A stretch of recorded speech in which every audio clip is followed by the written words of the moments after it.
સમાચાર બેટ દ્વારકામાંથી મળી રહ્યા છે કે જ્યાં યાત્રાધામ બેટ દ્વારકામાં ભક્તોનું ઘોડાપુર ઉમટી પડ્યું। મેનેજમેન્ટના અભાવે હજારો ભક્તો કલાકો લાઇનમાં ઊભા રહેવા મજબૂર બન્યા છે।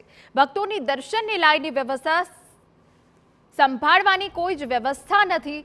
વચ્ચેથી ઘૂસતા ભાવિકો અને અન્ય ભાવિકો વચ્ચે ઘર્ષણ પણ થયું। એ દ્રશ્ય અમે આપને બતાવી રહ્યા છે કે જ્યાં સદંતર મેનેજમેન્ટનો અભાવ જોવા મળી રહ્યો છે। ભક્તોને હાલાકી પડી રહી છે। બેટ દ્વારકામાં હજારો ભાવિકો સાથે ગણીઓ ગાંઠિયો પોલીસ સ્ટાફ છે જે પહોંચી પણ નથી શકતો। મંદિર પરિસરમાં રખડતા ઢોરનો પણ ત્રાસ છે। હજારો ભાવિકો તંત્રની બેદરકારીના કારણે પરેશાન થવા મજબૂર બન્યા છે। તો આટલું મોટું યાત્રાધામ બેટ દ્વારકા કે જ્યાં ભક્તોનું ઘોડાપુર રહેતું હોય છે ત્યાં મેનેજમેન્ટનો અભાવ જોવા મળ્યો। આ પહેલા પણ આ પ્રકારની ઘટનાઓ સામે આવી છે કે જ્યાં યાત્રિકોને હાલાકી પડી છે, પરંતુ છતાં પણ ફરી એક વખત જ્યાં સૌથી વધારે યાત્રિકો આવ્યા છે ત્યારે મેનેજમેન્ટ જોવા નથી મળી રહ્યું અને હજારો ભક્તો લાઇનમાં ઊભા છે। કેટલાક વચ્ચે તો ઘર્ષણ પણ થયું છે અને હજારોની સંખ્યામાં જ્યારે ભક્તો આવી પહોંચ્યા છે બેટ દ્વારકા ત્યારે પોલીસનો સ્ટાફ પણ ઓછો છે, જે પોલીસનો સ્ટાફ પણ નથી પહોંચી શકતો।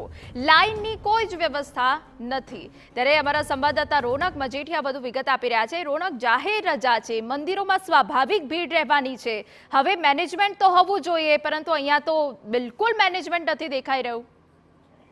ના, બેટ દ્વારકામાં સુદર્શન સેતુ બનાવ્યો હજારો કરોડના ખર્ચે, પરંતુ અહીંયા જે બેટ દ્વારકામાં અત્યારે વેકેશન હોવાથી જે દર્દીઓનો ઘસારો છે ત્યાં કોઈ પણ પ્રકારની વ્યવસ્થા કરવામાં આવી નથી। હજારો લાખો દર્દીઓ છે જે બેટ દ્વારકા આવી રહ્યા છે તે તમામ દર્દીઓ હવે સુદર્શન સેતુ બની ગયાના કારણે બેટ દ્વારકા પણ આવી રહ્યા છે, પરંતુ કોઈ પણ પ્રકારની વ્યવસ્થા છે અહીંયા દર્દીઓ જે ભાવિકો છે તેના માટે કરવામાં નથી આવી અને તેના કારણે ખૂબ જ પરેશાન થવાની જરૂર પડે છે।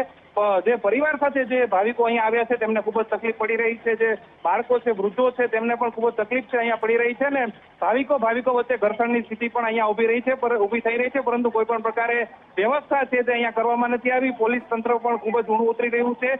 ગણીઓ ગાંઠિયો પોલીસ સ્ટાફ છે તે દેખાઈ રહ્યો છે। હજારો ભાવિકોની સામે પોલીસ સ્ટાફની કોઈ પણ વ્યવસ્થા છે તે કરવામાં નથી આવી। તંત્ર દ્વારા ખૂબ જ મોટી ઘોર બેદરકારી છે તે બેટ દ્વારકાના મંદિરે અત્યારે દેખાઈ રહી છે। બેટ દ્વારકામાં છેલ્લા કેટલાક વર્ષોથી ભાવિકોનો ઘસારો છે તે ખૂબ જ વધ્યો છે, પરંતુ એ પ્રમાણે વ્યવસ્થા છે તે નથી કરવામાં આવી ને તેને લઈને જે દૂરથી આવતા ભાવિકો છે જે દર્શનાર્થે આવતા હોય છે તેમને અત્યારે હેરાન થવાનો વારો આવી છે અને ઘણા બધા ભાવિકો છે તે દર્શન કર્યા વગર પણ પરત જઈ રહ્યા છે તેવી સ્થિતિ પણ અત્યારે સર્જાઈ છે ને અત્યારે જે કેટલાક ભાવિકો છે તે વચ્ચેથી ઘૂસતા હોય છે, જે ભાવિકો લાઇનમાં ઊભા હોય છે તેમની વચ્ચે ઘર્ષણ થવાની પણ ખૂબ જ ઘટનાઓ છે બની રહી છે ને અત્યારે જિલ્લા પોલીસ તંત્રએ, જિલ્લા વહીવટી તંત્રએ ખાસ આમાં જોવાની જરૂર છે, કારણ કે હવે જે ભાવિકો દ્વારકા આવે છે તે ભાવિકો બેટ દ્વારકા પણ આવે છે સુદર્શન સેતુ બની ગયાના કારણે। પહેલા બેટ દ્વારકામાં ભાવિકોનો ઘસારો ખૂબ જ ઓછો રહેતો હતો દ્વારકાની સરખામણીએ, પરંતુ હવે બેટ દ્વારકામાં પણ હજારો લાખો ભાવિકો રોજના આવે છે ને તેના માટે